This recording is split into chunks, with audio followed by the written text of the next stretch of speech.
Dobro večer, ekipo. Evo mene nakon 28. dana Kaftrija i Kalideka. Situacija je dobra, pa ne bi baš nešto previše okolišao. Vidio sam da zadnja dva videa traju 10 minuta, pa da ne pričam puno, da skratimo to u startu. Uglavnom, što se tiče plućne funkcije, sad sam mjerio spirometriju i ona je 82. To je za 3% niže od prošlog tjedna, onda je bilo 85. I dalje je u zelenom bojama bojan rezultat, tako da pretpostavljam da je to ok. Što se tiče probave, ajmo reći, normalizirala se, ali i dalje nije to savršeno kako bi trebalo biti. Stolica varira, nikak da dođe na zelenu granu, ali puno bolje nego što je bilo proteklih tjedni. Što još? Ništa mi ne pada trenutno na pamet. Plućna funkcija, ajmo reći, ok. Ne zamaram se toliko, odnosno niti se ne umaram toliko koliko do sad. Probava ok, noga me ne boli više, ne guši me, mogu, ne znam, hodati 3 dana bez prestanka, tako da po tom pitanju je isto ok. Probao sam nešto malo trčati, ali dalje mi onda bila noga boljela, pa nisam dalje opterećivao se. Ok je bilo, nisam se nešto previše umarao, nije me gušilo. Sada prezima vani idem trčati da isprobavam sad kad mi noga je ok. Jedno me brine ta plućna funkcija, ali rekla mi doktorica da se ne zamaram sa tim brojkama jer one variraju. Eto, nadam se da će kad tad sve doći na svoje. Vjerojatno hoće, rekli su mi ono biti na mjesec dana da bi trebalo sve to polako ići u nekoj pozitivi. Sve u svemu ok. Ono što sam primijetio, također zaboravio sam napomenuti, to je da pošto sam 2 puta inhalirao dnevno, odnosno u 2 navrata, 6 inhalacija, 3 ujutro, 3 na večer, primijetio sam to da više me možda ne guši, kako bi se točnije izrazio, prije večernje inhalacije. Prije to znalo ono biti, ako sam se probudio u 5, onda na večer već oko 4, na večer popodne, oko 4-5, bi me počinjalo onako malo stezati, gušiti, ali to, evo, sad sam primijetio da nije slučaj.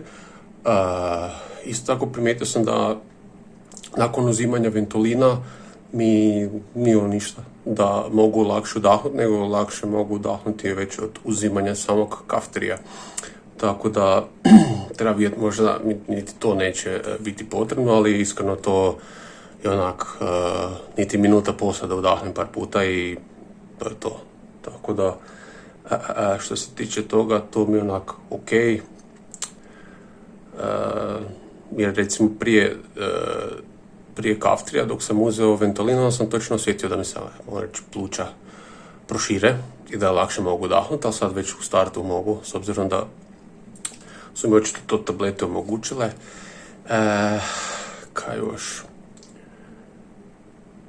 Pa to je više manje bilo to. Da, što se tiče kreona, primijetio sam da mi je jedna kapsula dosta. Prije su mi 2 bile potrebne, sad mi je jedna dosta. Naravno, sve ovisi o vrsti hrane koju jedem, ali univerzalno za sad uzimam jednu. I to mi je ok, ako idem nešto mastim, da obavezno moram 2, ali ovako van toga jedna mi dosta. Naravno, neću ništa previše eksperimentirati, probam jednom ako je dobro nastavim, ako ne, vratim sve kako je bilo. U drugom mjestu imam kontrolu, pa ćemo onda nešto detaljnije moći vidjeti, razjasniti, diskutirati, možda poduzeti neke dodatne radnje kako bi se smanjilo ili dodalo nešto terapija, ali da, u biti treba pričekati do 2. mjeseca. Tako da, i dalje ne iskašljavam, i dalje sinusi ništa. Malo me iskašljavanje brine jer se ne dešava, ja sam očekivao da će to otvoriti se, ići iz mene, sekret, svim bojama, oblicima, ali eto, možda nisam niti bio toliko pun sekreta, možda opet još je rano, ne znam, evo iskreno, i dalje ona vodica dok se nakašljem, odnosno dok imam osjećaj da iskašljem nešto, pa to samo na prozirna vodica, slana, ali van toga sve ok. Sve ok. Evo, pokušao sam skratiti ovaj video, nije se previše ništa desilo u ovih tjedan dana, odnosno narednih tjedan dana. Vidjet ću sad kako dalje, da li ću dalje svaki tjedan ili ću tek za mjesec dana, ovisi. Ja bi to držao na nekoj tjednoj razini iz razloga jer možda se nešto desi, a opet da ja isto tako pratim svoje promjene iz tjedna u tjedan, pa evo, ako ništa drugo da imam podsjetnik, ne, ali vidjet ćemo, ako neću imati ništa pričati, pa da onda ne snimam bez za video, samo da snimim. Ali mislim da bi bilo ok, jedan put na tjedan, da ja isto tako, kao što sam napomenuo, vidim svoj razvoj na bolje. Tako da, toliko od mene, stvari su ok, ja sam zadovoljni su liječnici. Aha, zaboravio sam napomenuti, prošli tjedan sam radio ove jetrne testove, bili su opet malo, alt je bio malo viši, ali ništa strašno i dalje su manji nego prije tableta. Sad treba vidjeti sljedeći tjedan, opet idem vaditi jetre nalaze, tako da ćemo onda vidjeti što i kako dalje. A da, onda se definitivno čujemo sljedeći tjedan, pa eto, imamo dogovor ako ništa drugo. Ništa, evo, to je to za ovaj tjedan, za danas i mi se čujemo sljedeći tjedan. Pozdrav!